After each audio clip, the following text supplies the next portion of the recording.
ఆర్డర్లు ఇచ్చినటువంటి పాలకులు బాగానే ఉంటున్నారు, లేదా అధికార పక్షమో ప్రతిపక్షమో రాజకీయ పార్టీల నాయకులు బాగానే ఉంటున్నారు. కానీ మధ్యలో ఉద్యోగులు బలవుతున్నారు.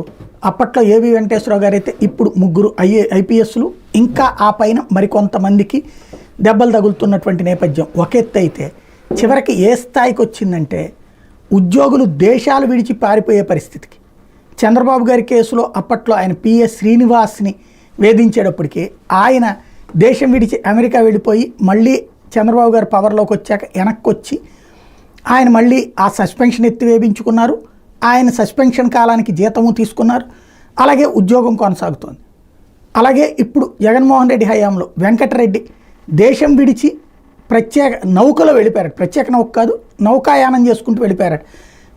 విమానంలో అయితే కనుక తెలిసిపోతుందని ఎయిర్పోర్ట్ నుంచి కాకుండా అట్లా వెళ్ళారు. అంటే లుకౌట్ 27 ఇచ్చారని భయపడ్డారేమో. పోర్టు నుంచి వెళ్ళిపోయారు, విదేశాలకు వెళ్ళిపోయారు.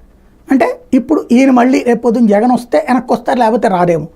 అంటే ప్రభుత్వ ఉద్యోగాల్లో ఉన్న వాళ్ళు ఇలాగ పారిపోయే పరిస్థితులు రాజకీయ కక్ష సాధింపు చర్యల ఫలితం అనుకోవాలా, నాయకుల వ్యక్తిగత ప్రతిష్టల కోసం ఉద్యోగులని వేధించే తత్వం అనుకోవాలా, నిజంగా అవినీతి అనుకోవాలంటే అవినీతి ఇందుగలడందు లేడని సందేహము వలదు.